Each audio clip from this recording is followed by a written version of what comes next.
And hi, everybody. Welcome to another episode of the Wisdom Hub TV interview series. Today, I'm super excited about this interview. I'm going to be talking to Pam Gregory, astrologer, for the next hour or so about some of the astrological movements and energies that we're all dealing with right now in the world around us, and particularly some of the astrological aspects that might show us a way to work with these energies more effectively, and also to give us maybe a little bit of a metronome to some of the things we might be experiencing. So without further ado, Pam, good afternoon and welcome to you. I'm so pleased to be here chatting to you today.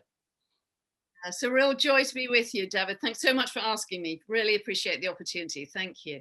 Brilliant. So, yes, I just want to give a brief little introduction about how I came across your work. Really, actually, yourself and a couple of other astrologers really inspired me last year with your presentations, with the way you were talking about the energy and the movement of the planets, and just certainly giving me a guide with which to navigate some of the more choppy waters that I encountered last year. And sometimes, as I share with my friends, you can be having a bad day and you can know exactly what it is, and other days you're having a bad day and you don't know what it is. And so I kind of learned to sometimes look at my chart and go, okay, maybe that's why I'm not feeling so good today. So I really want to thank you personally for inspiring me to go deeper into astrology over the last 12 months. It's something now that, as my friends will say, I've kind of got a little bit obsessed by. But but I just want to say thank you for that, and I'm sure many of our listeners out there would probably agree with that and say the same thing. So we're going to be focusing today on a topic which is very dear to my heart in many different ways, and yourself too, and many of our audience. And we're going to be looking at the theme of organic versus inorganic, the technology of the future. And we're going to be looking at that particular topic through the filter of some of the big aspects and planetary movements that we've got over the next couple of years. And in particular, the one that's, I think, probably charming of everybody at the moment is Saturn square Uranus. So maybe that's the place to start, Pam. Perhaps you can lead us into that and tell us a little bit more about what's going on there. Yeah, it really is a clash of the old and the new, because Saturn is very much about the old order and Uranus is futuristic, very much towards the new order. But what is very complex and multi-layered here, that Saturn, the planet of the old, is in the sign of Aquarius, the sign of the future, and Uranus, the sign of the future, is in the sign of Taurus, which is to do with the way things have always been. It's very connected to the past. So this is multi-leveled here. I mean, the good news in these battles between Saturn and Uranus is that Uranus always wins, because it's the furthest out planet. It's to do with the future. That is our future trajectory. That's where we're going. The past is a done deal. As I often say in the videos, we're in a demolition site, it's all crumbling behind us. How well a government's working, how well is the old order working? Not very. So don't waste your time on the focus on the memory of the past. Really define yourself on a vision of the future, what you want to bring in. Yeah. And really, I'd like to dwell in this whole theme of organic versus inorganic, David, even just on Uranus in Taurus, because that is so rich. There's so much to, I could keep digging, write an entire book on Uranus in Taurus. So just thinking about today, and Uranus is going to stay in Taurus till 2026, because Uranus has an 84-year orbit, so it's slow. It's going to stay in Taurus till 2026. And if we think of the values of Taurus, it's a fixed earth sign, it's traditional, it's the simple natural rhythms of the earth, it's slow, it's like your grandfather used to use the horses to plow the fields. Everything is in harmony with nature, biodynamic farming, being aware of the cycles of the moon. The moon is exalted in Taurus, interestingly enough. This is about natural law, where cycles are predictable, stable, reliable, and organic. Could we also say traditional as well there, do you think? Very much so, very much so. So it's quite related to the past in that way, but very natural, very organic, where everything was done in rhythm with the seasons and in harmony with nature. Whereas Uranus is the kind of maverick, it jumps forwards in quantum leaps. It wants to make everything efficient, to industrialize, to make it bigger, to make it faster, very connected to science and innovation, make it modern, make it futuristic. And it's very interesting. So I see this really as the clash between organic and potentially the inorganic, but not always with Uranus. And I'll kind of come on to that, or biology versus technology, if you like. And it's interesting. I mean, Uranus, I want to talk about really three big expressions of Taurus. The first set of expressions is agriculture, food supplies, and cattle. If you think of the glyph of Taurus, it even looks like a bull's horns. And cattle, actually, the consumption of beef has dropped phenomenally, dramatically since Uranus entered Taurus, which is quite. But anyway, I'll come on to this. So the first set of meanings I want to explore: agriculture, food supplies and systems, and cattle. The next expression of meaning is the human body, and the next expression is the earth. So let's just deal with agriculture, food supplies and systems, and cattle. If we look at the last time Uranus entered Taurus, that was in 1934. And one of the things that happened then, in order to industrialize farming, make it bigger, make it faster, make it more efficient, in the US, for instance, they plowed up millions of acres of natural grassland, including moisture retaining plants, and to sow wheat. And what happened quite quickly, chemicals were introduced to make, that even more efficient. And it ended up in the dust bowls of the US for years and years, where literally it was just dust. Nothing could be grown at all. Nothing would take root. So that worked really well. And just this month, the BBC had an article that I thought was very interesting for thinking of organic versus inorganic. In Australia, they are tagging cattle, think of Taurus, cattle, with smart tags behind their ears, like little matchbox. These matchboxes, these smart tags are connected to satellites, to GPS systems, and they will not only give the location of each cow, but will monitor its health in every moment. This is called precision farming, and it's going to be huge business in the coming years. So this is literally the expression of Uranus in Taurus, melding technology, innovation with agriculture. Tonight, we are filming this on the 17th of March. Tonight sees the end of a 10-week consultation in the UK when DEFRA, Department of Environment, Farming and Rural Affairs, is very probably going to lift a ban on gene editing in agricultural animals, which would lead to genetically modified agricultural animals, cows in particular, also sheep presumably, in order to boost yields and protect against disease. Now, I'm thinking, Pam, that they were already going into this in America. I read an article, the two big food agencies in the US are literally squabbling over who gets the jurisdiction over genetically modified animals. Is that correct? Have you come across that? Yeah. So here we have, I want to say it's a perfect expression. Very far from, it's an exact expression of Uranus in Taurus. Right. So these are the kind of things we can expect in order to industrialize farming. And also this may result in some disruptions in food supplies because Uranus is an erratic energy. It's not steady, it's not linear, it comes in jumps. So because of the extreme earth events, which is another expression of Uranus in Taurus, like, that huge, that terrible series of snowstorms they had in Texas recently, that apparently wiped out all their winter crops and it cost the state $600 million. And I think it lasted about a week or so. That was a weather expression of Uranus in Taurus, but look at what it did to the food supply in that area as well. So we should expect that. So the shadow side of Uranus is this kind of clinical technology where there's a sense of cutting off, almost cutting off from the heart.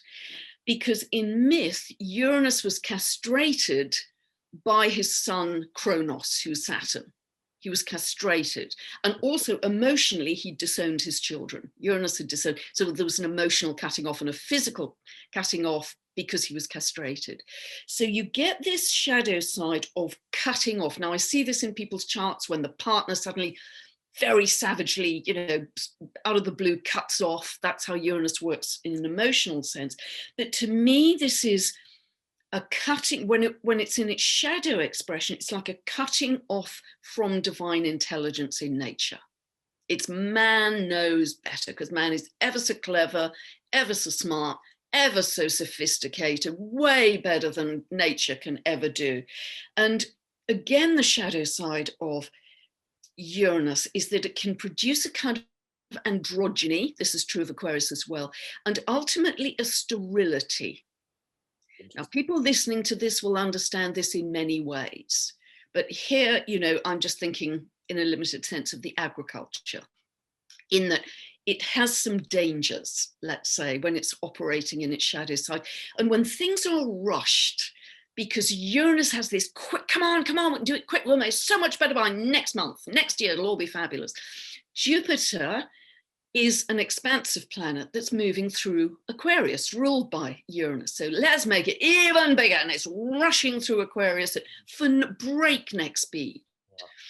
And so this speediness, you know, we as individual humans have to take a breath, step back and think, hang on, you know, this is coming down the track faster than I can keep up with. Is this what I really want? So our discernment right now is crucial. And it's going to be very interesting, I think, when Jupiter, it'll be in Pisces. It moves into Pisces, I think, on the 14th of May, but it turns retrograde on the 20th of June and starts to backtrack over where it has been with that fast scientific. When does that happen? The 20th of June? I think it's 20th of June. Right, so that's right around the summer solstice. Yes, indeed. Isn't that interesting as well? Very. And of course, Saturn moving more slowly behind Jupiter is the reality check. You know, picking up the steps or pieces after Jupiter. So, you know, we are in a very fast moving, interesting phase with all of this. Now, if we turn to the human body, I will give you a chance to speak eventually.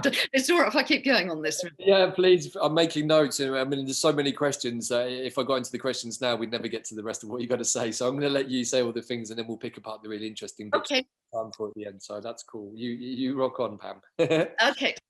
So Taurus is also the human body.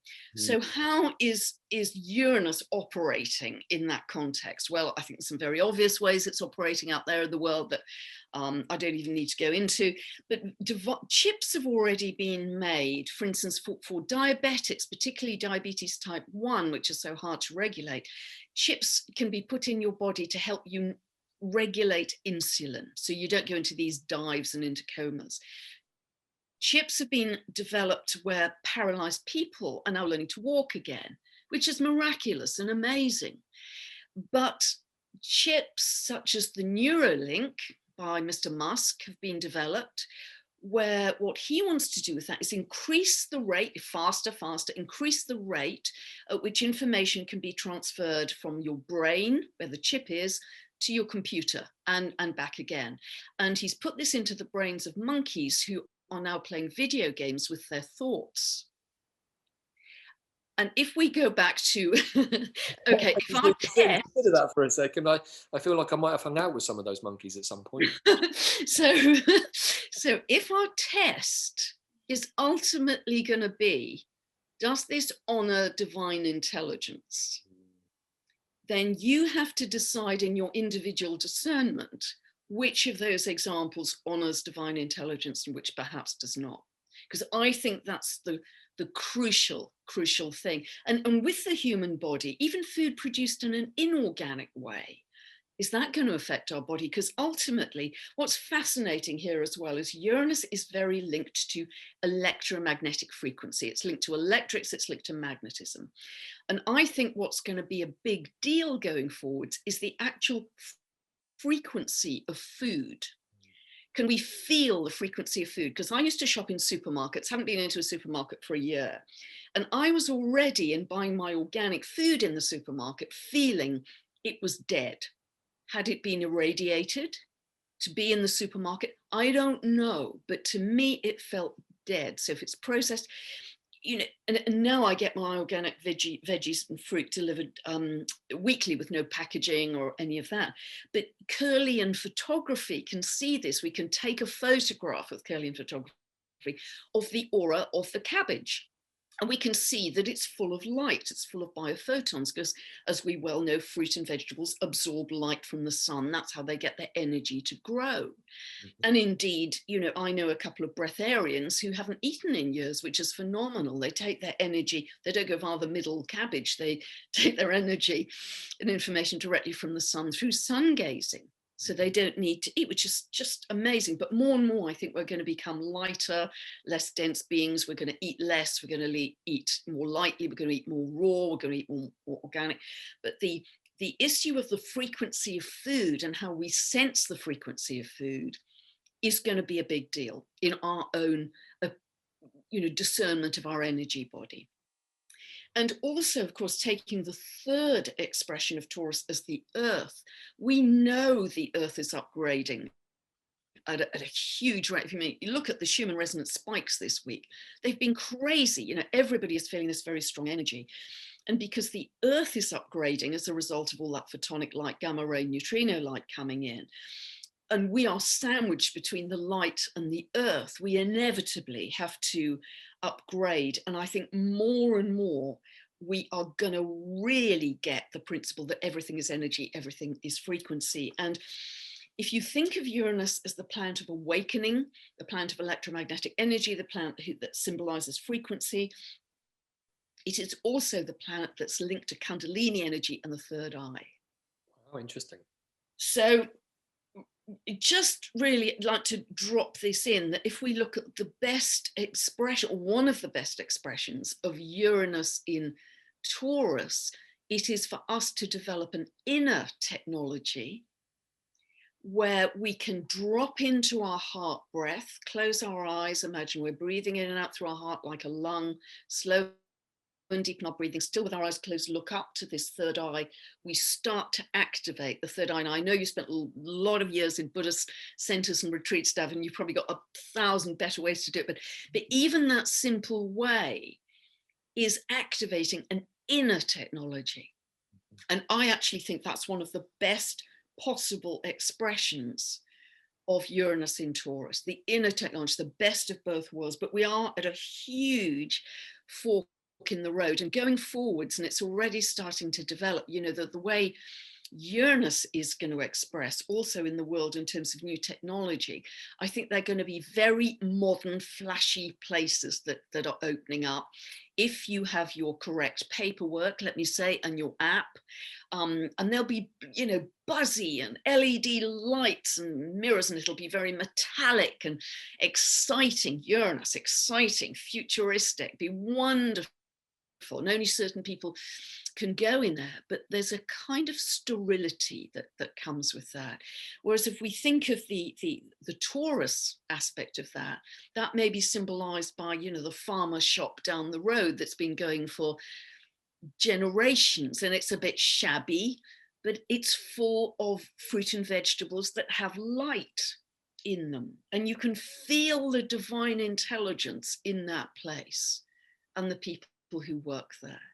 I'm So just thinking for myself, I lived in the Middle East for many years in the Gulf states, and then I lived in India for a while afterwards, and I kind of feel like you're describing the two experiences of living in those two places, one very, very shiny but quite sterile, the other one a little bit scruffy around the edges, but really, really amazing food if you knew where to get it, and so much heart and so much spirituality. And so I kind of, there are places in the world that are already a bit like that. And as you're talking, it makes me think of some of these smart cities that are seemingly very much geared towards a new green world, but somehow I feel have this kind of level of sterility possibly already factored in. So I think it's an interesting dichotomy that we are looking at. You know, how do we measure progress? How do we measure evolution? And to me, it comes down to this idea of technology, but what kind of technology? And this is what I was, you know, smiling about what you just said about the inner technology, because it seems very obvious to me that there is an amazing technology available to all of us here in our higher mind, but also outside. Mother Earth is, I think, the most amazing intelligence, and she offers so many different types of technology, which is really why I wanted to do this interview with you today. So perhaps we can loop back to the first point there about the agriculture, the cattle and the systems, because you said some really interesting things, particularly around the production of food and the genetically modified animals, potentially the chips and so on. precision farming sounds on the one hand amazing, on the other hand it sounds really, really sinister to me anyway. It's just like, well, precision farming of what exactly, you know, is in the future. And so how do we start to practice discernment when our options are becoming more limited, you know, because the frequency of food is, as those of us who put our minds and attention into this, is really important, because we are what we eat. Absolutely. And I think, I mean, for many people on a different fork in the road, they may not be eating cattle anyway. Right, of course, yeah. You know, they may not be in that place. So it's not a problem for them, as it were. But I think you just got to, again, drop in, not so much the mind, because the mind can deceive us, dropping into the heart and saying, does this feel right for me? I use a pendulum a lot, which is like an extension of your intuition. Other people use muscle testing, or just get a sense of it in their body, you know, through swaying or whatever it is. But just check in with your heart and you. Is this good for me? Is this good for me? With every food you eat, with every food you buy, is this going to be for my highest good, my highest light, and my highest spiritual evolution or not? Would you also take that a step further to include the places where you potentially get, you purchase or obtain your food from? Absolutely. And I think, you know, very much, and we had a chat about it in our pre-session, David, that because the Aquarius is this grassroots up energy, I know of several people now who are putting together communities based on new earth principles, where they're buying land, they're going to group together, they're going to grow their own food, and they're going to be little hubs of light studded across the world. And they may link up with each other to swap vegetables or whatever, but everything is going to come from the earth, be natural, be organic, and honoring divine intelligence. And that's the way society is going to be reborn, with this big fork in the road. And I mean, the choice is immense.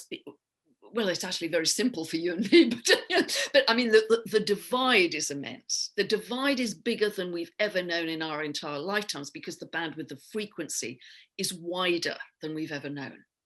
So, you know, making these decisions is going to propel you on one fork in the road or the other. And that becomes absolutely life determining from that point on, because it's getting wide. You know, at the moment we might be able to, we got on the wrong train at Euston and we just about jump off it and get on the other train that's also leaving the station, but you can't jump at, you know, 100 miles an hour from one train to another. So the decisions we're making right now, today, here, wherever you are in the world, are going to determine which path you take in that fork in the road. Absolutely. And I guess many people out there who perhaps are new to some of this might think, how did we get here in the first place? You know, even into the world of where we're at right now. But if you've been paying attention, this has been a long time coming. And I think that many of the things that you're talking about, I would imagine much of our audience, and probably yours too, would already have been factoring this into the way they're making decisions. But for me, discernment, and actually, and this is the Buddhist in me, the principle of ethics and morality, and how we discern the provenance of our information, of our food, of our medicine, even, you know, maybe the circles that we move in. It's like getting back to, maybe this is 4 planets in Scorpio, but getting back to the essence of the truth of things is really important to me. And I think as we move forwards, that's going to be an important motif for many of society who are looking to perhaps change some of the things, the challenges that we faced over the last couple of decades in a world that have been going in a certain direction, shall we say. And it feels like this is an opportunity to perhaps recenter some of those things and say, okay, that wasn't working for some of us. Maybe now's an opportunity to look at things differently, but to come back to this place of divine intelligence as our center point, I think is really important. Yeah, absolutely. And so interesting what you say as well, David, because another expression of Taurus, as well as food, is our value system. So with Uranus there, every single one of us has had a radical change in our value system. What doesn't matter anymore? Well, stuff. Who's buying stuff? Who's buying clothes? There's nowhere to go, you know, who's buying stuff? So, you know, what we really value now is our relationships, our friendships, our you know, people who are close to us. And also that the food we're eating, I mean, for you, I'm positive, and for me also, it has to be food that's grown with love. And, you know, I'm a huge animal lover, so I just couldn't eat a dead animal. Yeah, I just couldn't do it, you know, I just couldn't do it. And I'm not preaching there, that's just my particular value system. But for many of us, that value system is changing. changing really radically because society is changing in such a huge way. Yeah, there's an interesting point you raised there, actually, which I think is worth bringing into this mix, which is around being vegetarian or not being vegetarian, because there's a very strong energy at the moment that's creating vegan meat. Okay, I've seen the whole counter in the supermarket. It looks a bit strange, and I've heard some very strange stories from friends who've seen videos about how some of this stuff is made. Now, I was vegetarian for a long time because of the same reasons as you. However, it didn't work for me. It actually made me sick, and my body. I ate healthily. I ate good protein food. I had a good diet. I still have a good diet, but I needed to eat a little bit of meat, and so that actually radically altered my perception of dietary requirements for individuals. And so I kind of I had to have a really big shift because I was quite a moralistic vegetarian for a good number of years, as some of my friends might like to remind me. But I also realized that in the end, it's like we all have to make decisions that are based on what's good for us. And so I kind of think as we move into this new era, vegetarianism seems to be a big part of the motif coming from a certain part of the political spectrum, along with many other ideas, which I find a little bit challenging. But I just wondered how you see that developing in this kind of motif. Do you think there is going to be a move away from the need for humans in general to eat meat? I mean, we're going a little bit into this topic, but it's interesting because it's Taurus and it's bovine, and so there's been this whole thing about climate change has been blamed on cows, I think, a few times by some people. So it's kind of an interesting kind of filter through which to look at this. But do you have anything you wish to say about that?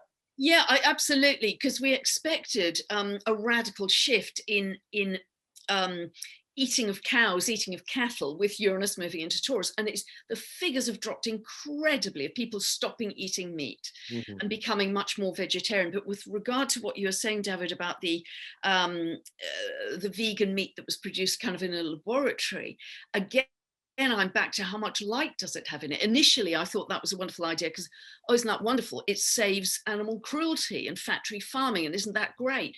But then I come back to, okay, does it have light in it? Does it have divinity in it, or has it just come out of a factory or a lab? In which case, I don't feel so good about, because what's actually in it then that I'm taking into my body in every cell? Not sure about that at all. So, but generally, I think people are going to be eating more lightly, more plant-based, more organic, and less and less food as we go through to becoming. We step back, perhaps, into becoming galactic citizens, which is where I really think we're headed. We're just at the threshold of that right now. I mean, there's so many things in that, and like you, I agree. I'm sure I wouldn't have been the first vegetarian who wondered what exactly was in those vegetarian sausages I was eating. It kind of tasted good, but you were never really quite sure what the substance was. I know it was kind of positioned as being something of like fungi based, but I was never too sure, and it did feel like it had been produced in a lab. So I think that's a really kind of important point though about this kind of organic versus inorganic, because it gets a bit blurred, right? Many people would be totally in favor of a vegetarian world, and I certainly wouldn't have a problem with that either, but I wouldn't want to be living in a vegetarian world with that kind of food.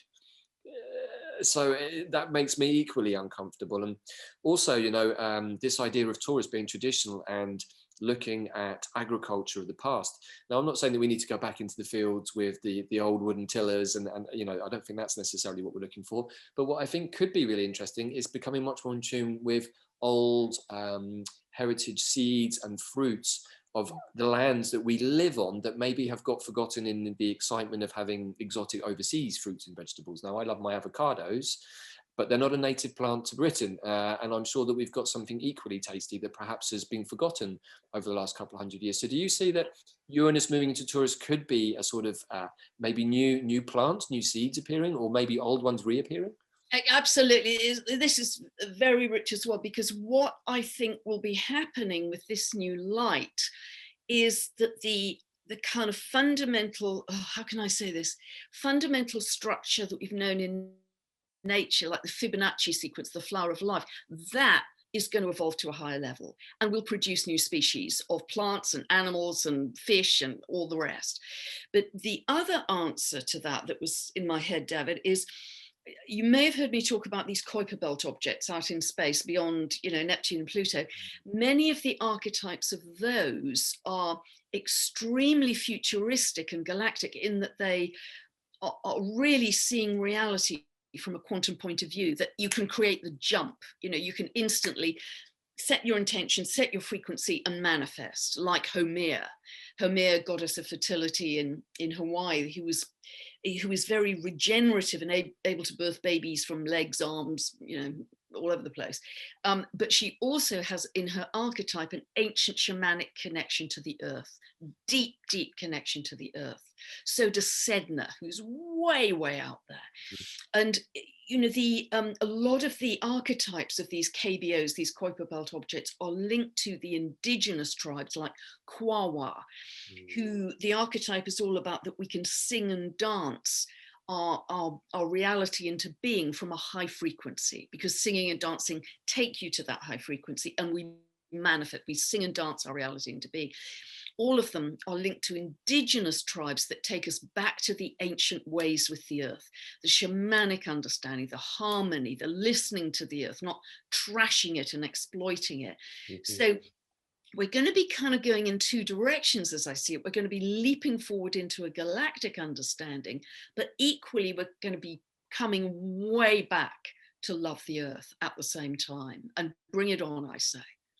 Both of those, and that's really, again, Uranus and Taurus, isn't it? Uranus, the galactic, and Taurus back to the earth again. I mean, for me, from my plant work, what this speaks to me is the oak tree. So the oak is very traditional. It's the king of these lands, but it's also the three doors in the Druid tradition. So the roots into the earth, deep into the earth, strong, centered, held, arms reaching up to the heavens, reaching to the galactic frequencies, but strong in ourselves, in our trunk, in the middle world. And so this, to me, now that you're saying this, it's like, this to me feels very much like the energy of the oak tree, where we are encouraged to be self-sufficient and be masters of our own space, but have so much mastery of our own space that we can invite others into our space and accommodate, in the oak's case, thousands of beings in its branches. It can even grow other trees in its branches. So, this is the energy of the oak, and it's like, it's really, really old, but it's also super futuristic, because the oak can channel the high beings, the frequencies in through its branches, and yet the oak is not quite as old as the yew tree, but it's very, very old, right, in terms of how long it's been here.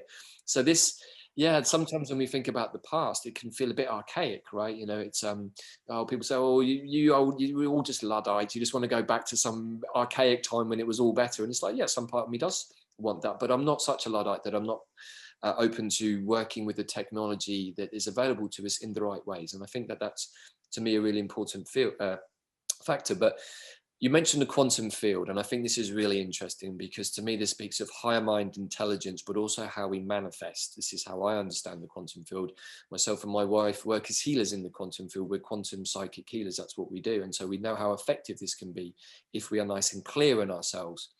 So perhaps you can talk a little bit more about that, and how you see this developing, and how we can develop ourselves, or maybe pointers you'd like to point people in the direction of.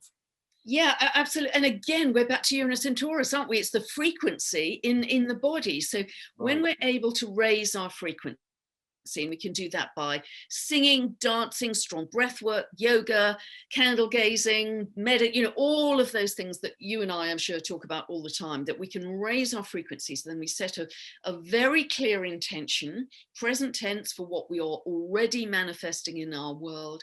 And that is how we start to bring things into our reality. And the synchronicities, we meet the right person, or, we just read something that's the right place to go. So these synchronicities start to pop up. So it's no longer the 3D efforting, pushing, you've got to do A and B to get to C, and you've got to do C to get, it's none of that. It's a jump. And that's how we're going to start to manifest. But equally, I believe we are going to be developing, as we've just been talking, this deeper understanding of nature. So we start to appreciate the richness of nature in a different, in a much bigger way, to get us to those high frequencies. For instance, sure, you've read the book. I think it's called The Spirit of Plants. And it's an amazing book about the different medicinal values of every single plant.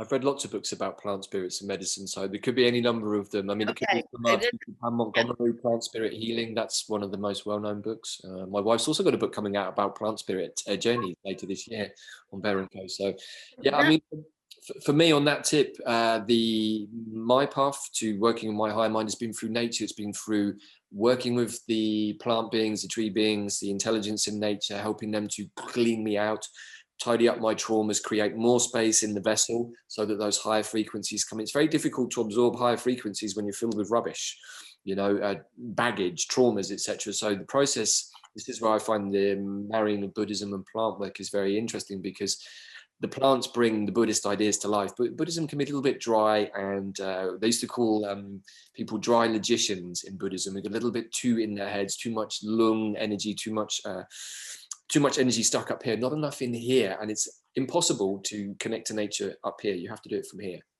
So this process of being present with nature brings us out of our monkey mind down into our heart, where we can start to breathe, and then we can start to communicate. So I think this is really interesting, because it feels it's the technology of the past. Our ancestors use this. The Druids use it. Nothing new. So this is ancient technology, but it's so futuristic at the same time.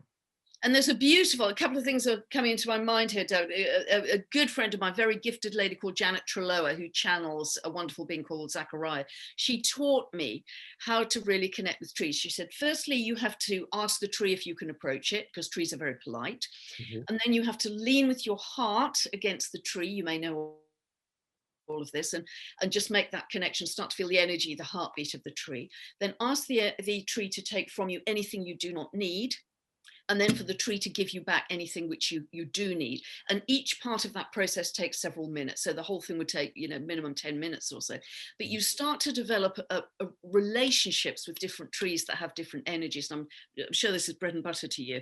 You know, in lockdown, maybe that's as good as it gets. But anyway, but the other thing I wanted to say about how you really start to connect to these higher levels, and this is a personal example, because for about a year my crown chakra has been just on fire, and I have a lovely gifted healer friend called Sandy Humby, and she's taught me what to do with that, to connect with a kind of rod of light up to the soul star, to bring that column of light down through the body via your third eye, your pineal, your third eye, down into the earth star, and then expand that white column of light. So you're squeezing out anything which you don't want from your aura. And your electromagnetic, your aura then becomes coherent, much bigger, and you're shining out light to the world. And I do that every day now to kind of pull this kind of, you know, on fire crown chakra down through me. But I'm also connecting to above, to whatever is coming in from the galactic sphere as well. Because Uranus was the sky god, right? So he's coming from up there. Yeah, I mean, personally, I've also experienced a lot of, I would say, distortion, to be honest, across my third eye and the crown chakra, as have many of our students over the last period of time, over the last year or so, and there can be many reasons for that. But I guess what's really interesting is once we know really clearly what's us, and perhaps what is something external, we can get a little bit more adept at holding our space, our energetic space better. And whether it's practices like the one that you've just described, or the heart entrainment with the tree, there are many, many different ways to get into those spaces. But this, to me, is the steps towards the higher mind and becoming more energetically sovereign. Do you think that's part of the motif too? Yes, I completely do. This is very interesting, because it's having mastery over your own energy. I think that's absolutely vital as step one, because if you haven't got mastery over your own energy, you know, nothing will work properly. Your health, your life, etc.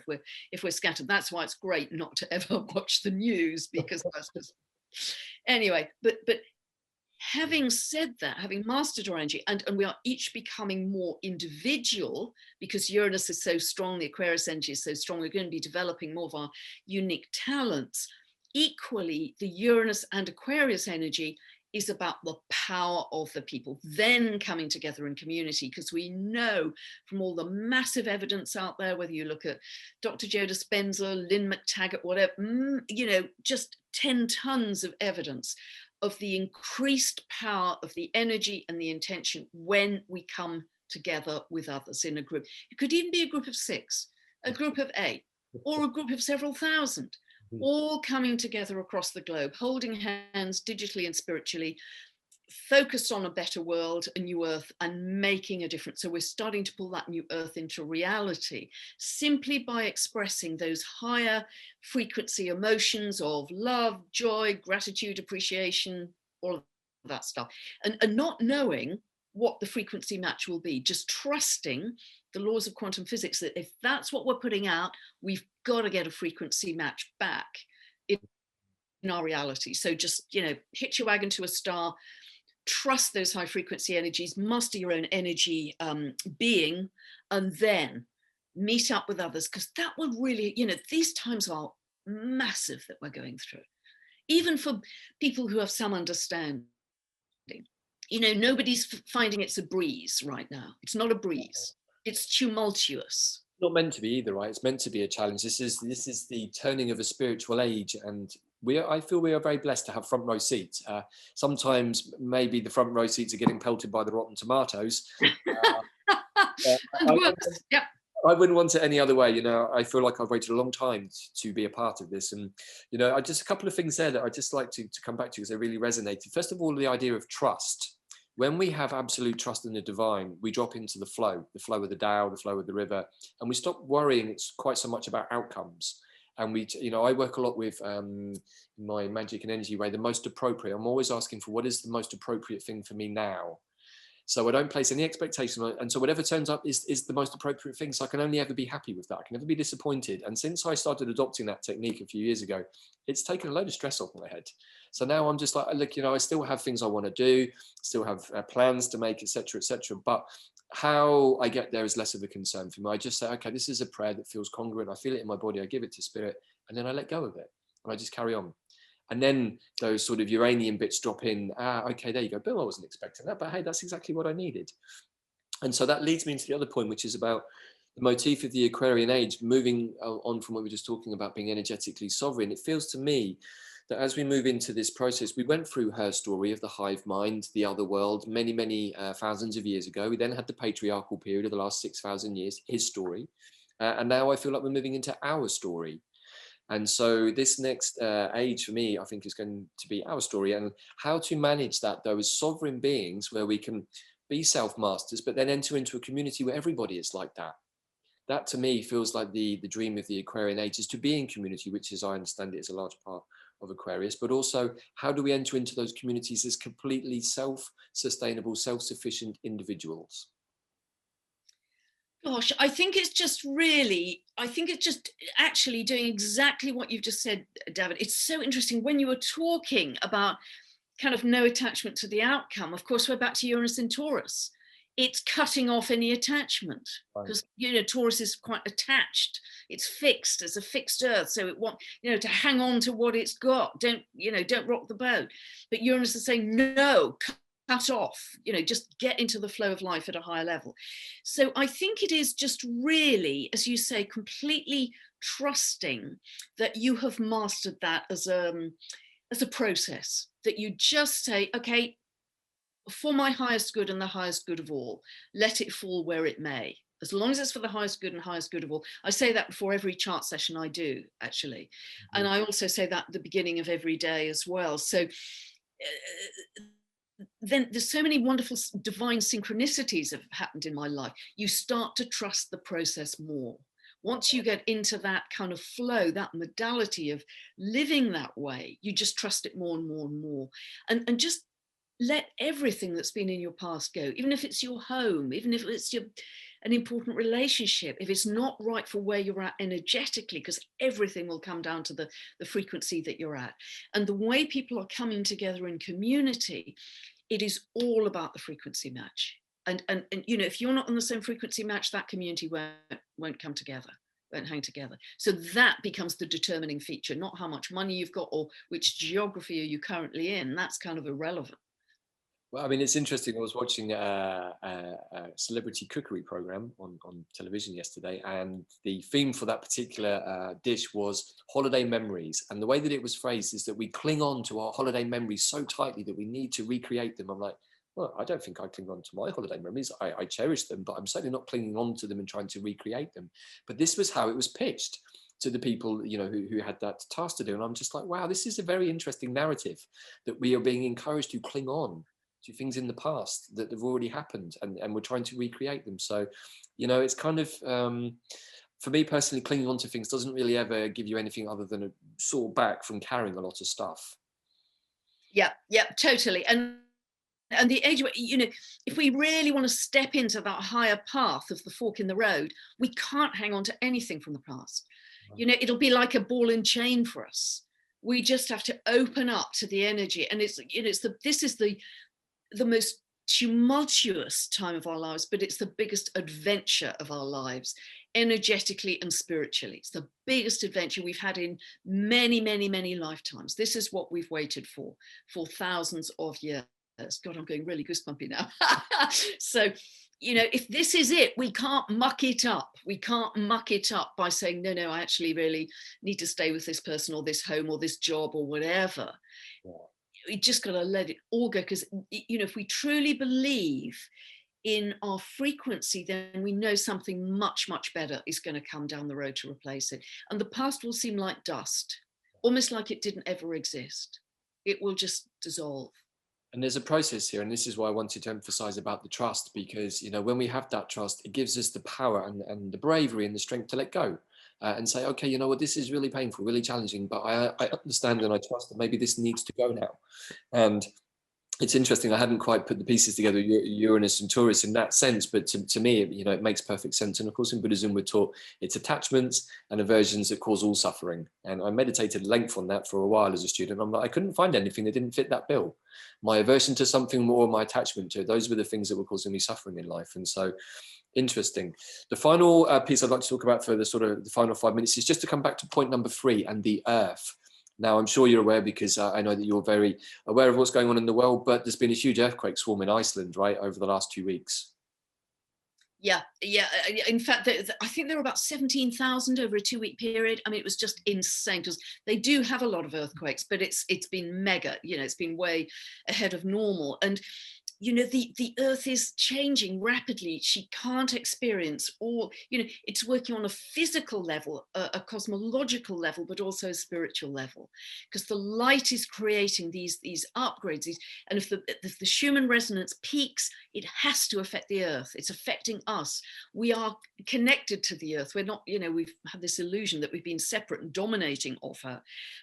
But she's kind of groaning and protesting. She's going through childbirth, if you like, or rebirth. And so, again, the symbolism of Uranus, planet of earthquakes in Taurus, you're going to see a lot more earthquakes, a lot more volcanoes, a lot more extreme earth events as the earth gives birth again at a higher level. She's raising her octave, and she can't do that quietly or seamlessly. So as she is cracking open, as it were, equally, right, we are cracking open to move to a high level.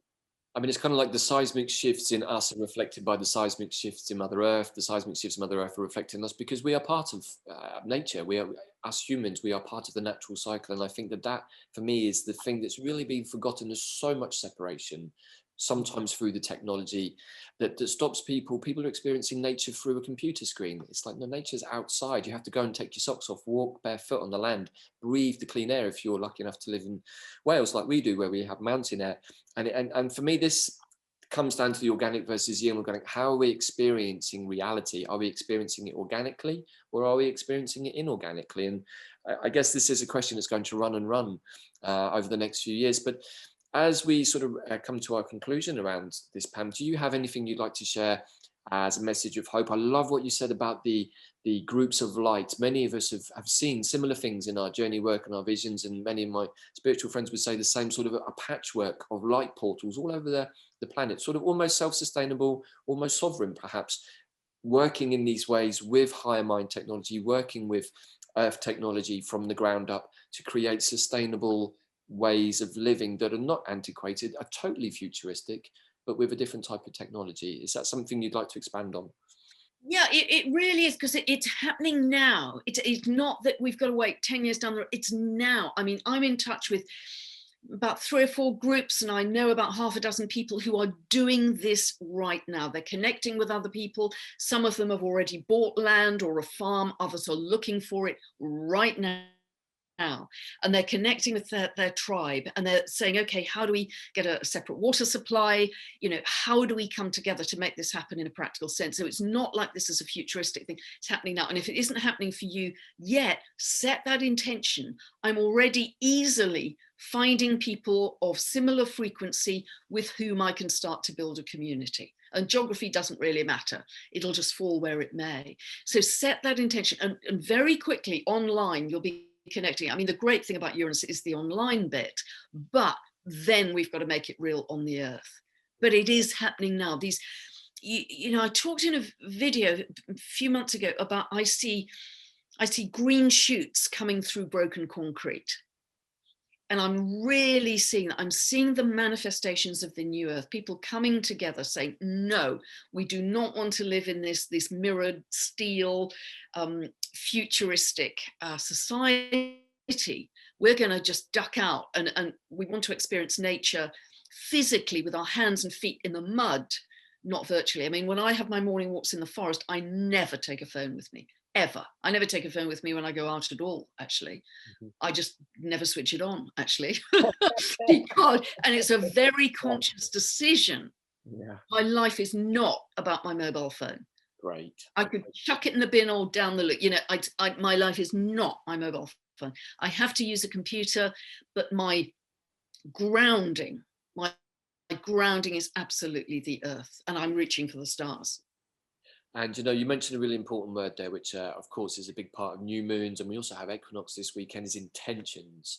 You know, and this again is the trust. When we make those prayers, if we make those prayers nice and clear and we send them in our ceremonies or with our heartfelt gratitude and then we let them go, then it's amazing what can happen. And I've seen this with Wisdom Hub recently, you know, as an online community, it's suddenly had a huge amount of interest, a bit like yourself and your work I've seen over the last 12 months too, because there's a quality to it that's resonating with many people. And now people are looking to come together in a certain way. Before, I think there was too many distractions, and 2020 really was the year of clear vision because it removed a lot of the distractions to see what was left. I kind of think for me, 2020 was a year of wormwood. Wormwood is a plant I work with a lot, but wormwood is really about stripping away everything until you get to the bare bones of the truth, no matter how uncomfortable it is. And then you have, okay, now I know what the truth is, I can build outwards again. And I feel 2020 was a bit like that for those of us that were paying attention. So can you speak a little bit for the final few minutes about intentions and how to work with that through the astrology? And maybe is Saturday, the equinox, a good time to put out intentions? Really good, really excellent time, because, you know, for many astrologers, myself included, it really does begin with a big bell to chime the next 12 months. It's the beginning of the astrological new year within the context of this new paradigm, this new 200-year air paradigm of Jupiter and Saturn moving through air signs with their conjunctions. So it's a really good time. The way I use intention is always to use the present tense, because if you say I want, you're pushing it away to the future the whole time. So always present tense, and make it easy. So I am already easily finding my XYZ. You know, XYZ is easily already flowing to me. I will find, you know, it's present tense. I am already easily finding my car keys. I'm already easily finding a car parking space. So, and if you do it with that ease and flow, then just release it to the universe and hey presto, stuff happens. Yeah. 3 principles of magic: call something to mind, fill it with an emotion, and send it. Magic is possibly the most misunderstood thing, but our world is completely full of it because humans have been using it for thousands of years. And that's it. It's, you know, the trick is to call good things to mind and charge them with good emotions like love and compassion and all of those beautiful things that we want to fill our world with. And so, as a final thought, Pam, where can people, you know, I was going to say directly to your site, but I know that you're so busy, you don't want any more clients, but I'd love for people to find out more about your work, to check out Pam's fortnightly podcast she does on the new moon and the full moon. They've been a godsend for me. They've kept me sane at some points when I thought I was losing my noggin last year, because, you know, knowing that something else is going on externally, which, I mean, you know, we think about the effect of the moon, never mind the effect of Saturn or Jupiter on these huge titans, you know, and I think that that's often a little bit forgotten in the Western world. So where can people find out more about your book and your videos, Pam? Yeah, pamgregory.com. I've got 2 books plus an audio book. Several teaching videos. I do a very long monthly newsletter, 6,000 to 7,000 words every month about global events, and can expand a lot on stuff I just don't have time to say in the videos. So I do that. Sadly, I'm not booking any more client work this year. I've got to have some just space to breathe and do other things. So sadly, that's the, so please don't write to me, because you know, I just can't reply to, you know, I'm getting 1,000 emails, messages a day. It's just not possible to reply to everybody. So very sorry about that. But there's still a lot that you can access via my website. And of course, my YouTubes, as Davyd said, go out twice a month. And yes, this is a fantastic fantastic time at the Aries equinox, setting new intention. And we will be discovering that magic again that you talk about, Davyd, that your world is so immersed in. You know, we are going to be discovering the magic of nature, the shamanism and the medicine and the depth to it and the nurturing that it can give us. And that's going to be a huge pivot point for us as humanity. Well, look, you know what? I mean, despite the challenges, I'm super excited about all of it. I have my good days, I have my bad days, as I'm sure we all do. But you know, having the knowledge of the planets and the stars and what's going on around us also reminds us how small we are and how big the universe is and how much potentiality there is in all of that. And you know, I just want to say again to our audience, please do check out Pam's newsletter. It's really good for a small monthly fee. I think it's well worth it. There's lots of juicy information. Plus, Pam turns up really amazing bits of news that I hadn't come across, and all the stuff about the Kuiper Belt. Very, very interesting for those of us who have an interest in shamanism and indigenous cultures and indigenous healing practices, because yes, a lot of the these new planets being found are being named from indigenous places. So that's really, really interesting. So, you know what? This has been one of the quickest hours of my life. I think we've got through so much in an hour. So, you know, I hope maybe this is a conversation that we continue at some point in the future, Pam, you know, as things develop and this higher technology, our higher mind technology develops, and we create new things, maybe with Mother Earth in a positive way. Maybe it would be nice to do an update at some point. But for now, thank you so much for taking time out of your incredibly busy schedule and chatting with me today. And please keep on doing all the great work that you do, Pam. Thank you so much. Thank you so much, Davyd. It's been an absolute joy. Really enjoyed the conversation. Thanks so much for asking me. Wonderful. Blessings on all of our audience out there. Enjoy the equinox and see you all again very soon. Thank you for now.